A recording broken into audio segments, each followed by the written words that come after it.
Hello guys, welcome to Photographics Academy. Alright, so today we are learning how to quickly retouch this image in less than 2 minutes. Then secondly, we'll be learning how we can quickly fix this background and change it even if you have to, all in less than 3 minutes as well. Then finally, I'm going to be showing you how you can color grade your image and quickly export it and get it ready for delivery.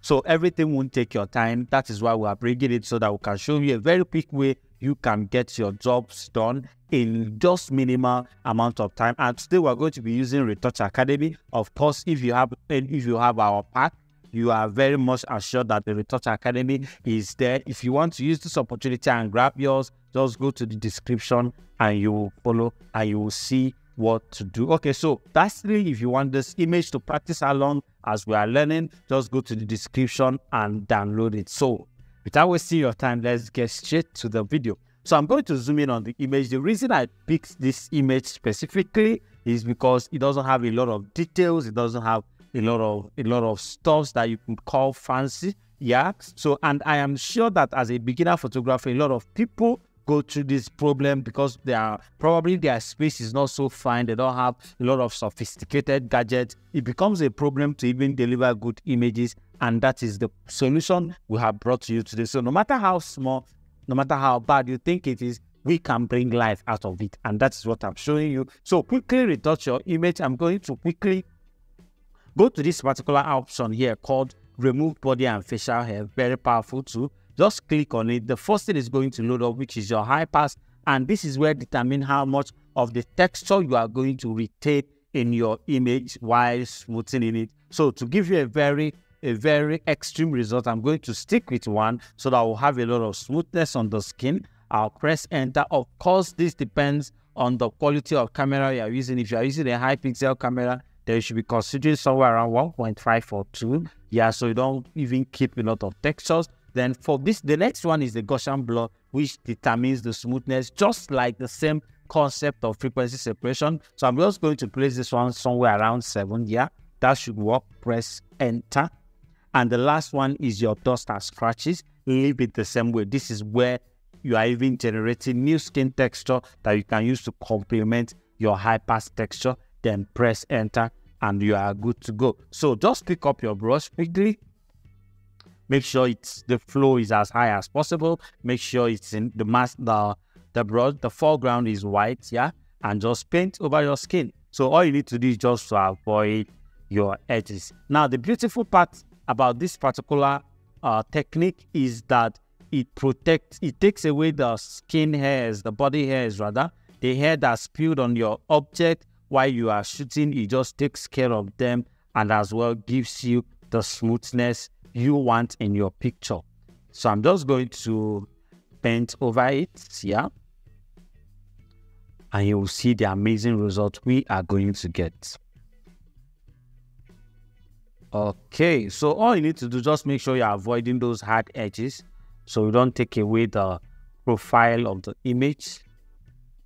Unless it's necessary, you need to take away any particular parts, then you are good to go. Alright, so just over the nose, you need to reduce your brush flow here so you don't make mistake. Alright, so we are good to move over to the body. You see how quickly that does the job? Alright. Of course, this is not a professional retouching technique.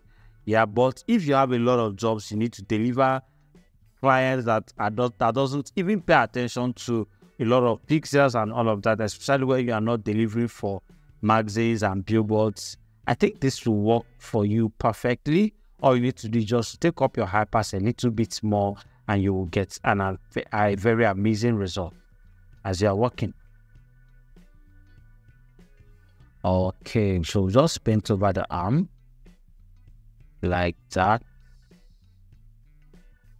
Okay, all right, just over the arm like this. So you notice that as I'm moving down, I'm reducing the size of my brush, just mimicking the same size of the body, the particular area that I am painting over. That is very necessary that you understand. So come to the leg, do the same thing over here, to the next one, Do same thing over here.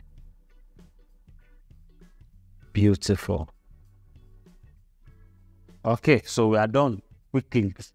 We are done. Okay, so I don't know how long that took, but I believe if you do it fast, you'll be able to do this in less than 2 minutes. So this is the image, this is the before, this is the after, this is the before, this is the after. So if you feel it's too smooth, you can as well just drop down your opacity to somewhere around 90 just to get back a little bit of the original thing. And of course, it's fully customizable. You can even open the groups and make some adjustments to the low and high, depending on the exact one you need to reduce on.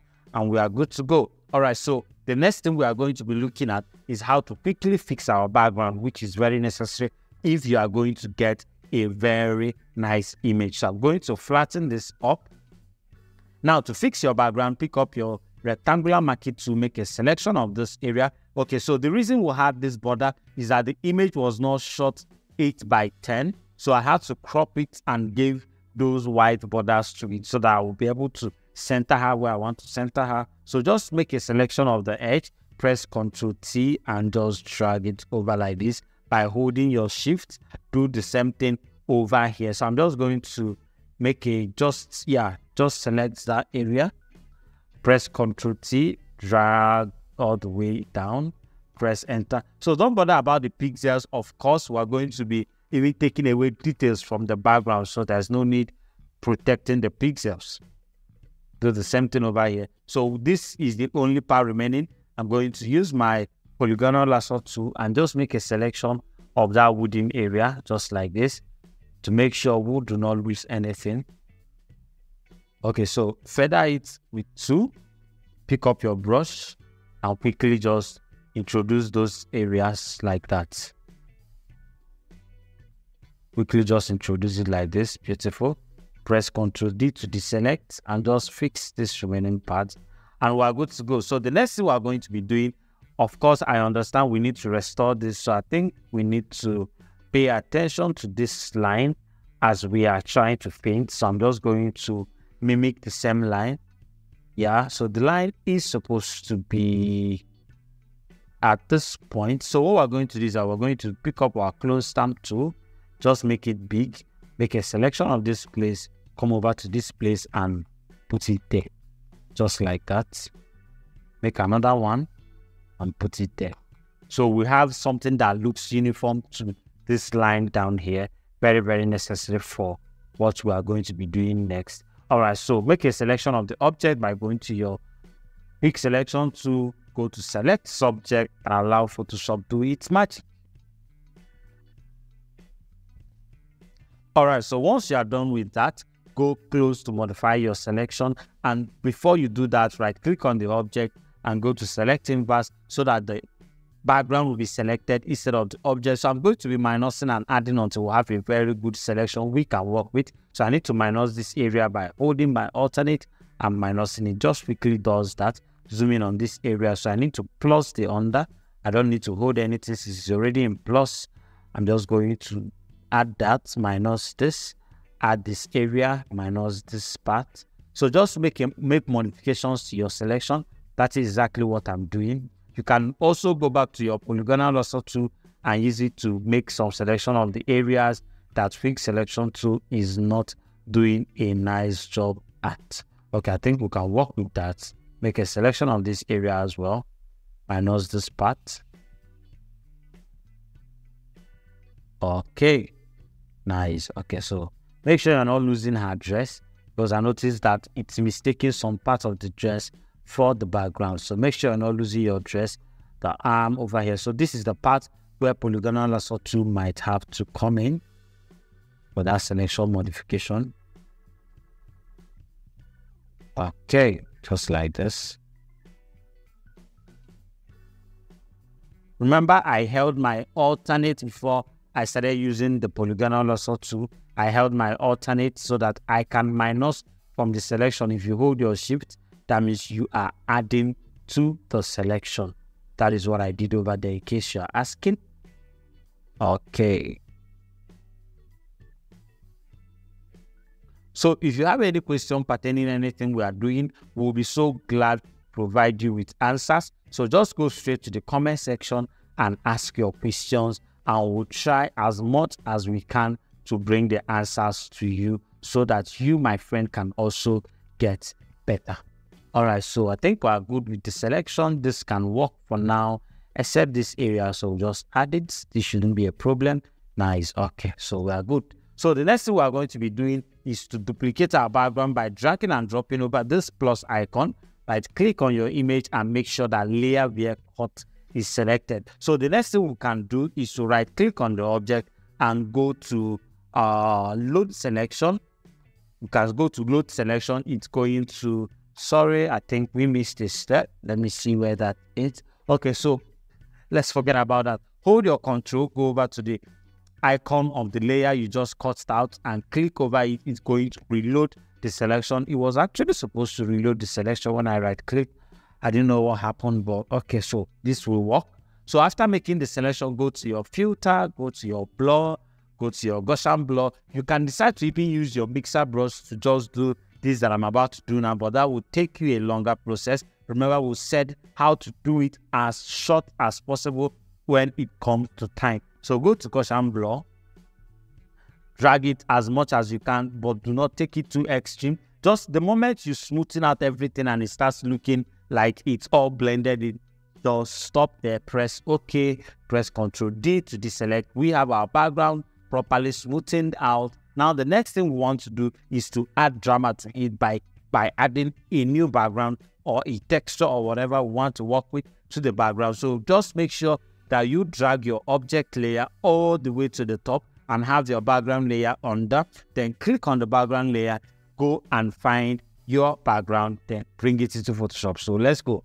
All right, so I'm quickly going to use which one do we go for now? Okay, so let me quickly get this to you. We are giving out these backgrounds, everything you are seeing here, all hyper realistic. Every single thing you are seeing here, we are giving it out to you just for a token, and this offer is very, very limited. It's just lasting for a limited amount of time. Trust me when I say a token, I mean a token. All you need to do is just go down to the description, follow the link, and you will find how you can just make your own purchases for a very minimum amount of money, and you will have it properly working for you. So let's just find something we can use quickly. All right, so I think I just feel like going towards something that is light, maybe like a white something. Okay, so let's stick with this. I think I love this.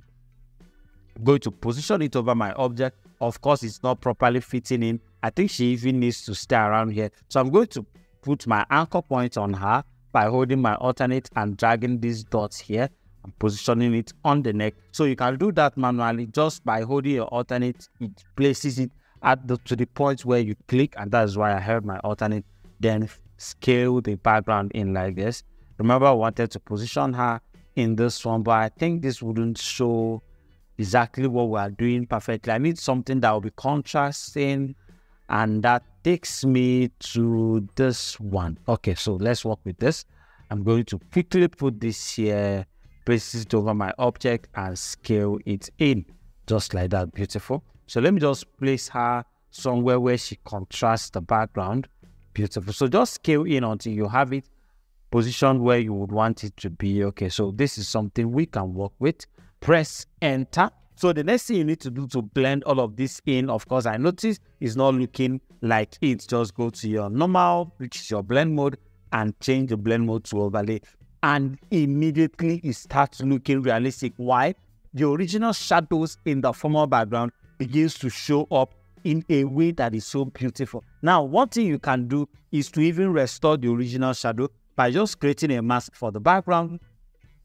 Pick up your brush and just use a black brush as your foreground and restore the shadows. You can do the before and after of that particular place to see exactly where your shadows were falling originally and mimic the same shadow so that the image looks like she is originally sitting there. And this is how you can do your background manipulation or your background compositioning in few minutes, and you will still get amazing results. So the next thing I want to do is to clean up the chair she's sitting on. So I'm going to pick up my quick selection tool one more time, make a selection of the chair, just all of them like that, minus the body or the dress, just like that. Beautiful. All right. Okay, so we have a selection that we can use. So I need to fix this area first before we start working. Go to pick up my clone stamp tool and just add this area up. Do the same thing over here. Just a very quick one. Beautiful. Okay. I think we missed the line, so just redraw it. Nice. We'll do the same thing over here. Make it meet at this point. All right, beautiful. So look at this area. We need to fix it as well. All right. Beautiful. So remember, I'm just using clone stamp to do this. It's not rocket magic or rocket science, I meant to say. All right, so you don't need to get it extremely perfect. I just needed to have the key places that will be very visible, that it has some difference in. You show up. All right, so I clone stamp once again. This one. Nice one. Okay, so I think we can work with this. Oh my God. We'll have a lot to fix here. Okay. Nice. Pick from here. Fix this area up. Do the same thing over here. We missed that one. We started sampling the wrong one. Okay, nice. All right, so quickly go to your... Sorry, we missed this part. Okay, this area as well. This area as well. The body over here. All right, so we can work with this. Go to your adjustment layers and pick up your black and white. And that is how you can get it done ASAP. So just take up your reds, make adjustments until you get a very perfect white or something dimmer than white, depending on what you want to get at the end of the day. So I think I'm going to be working with this.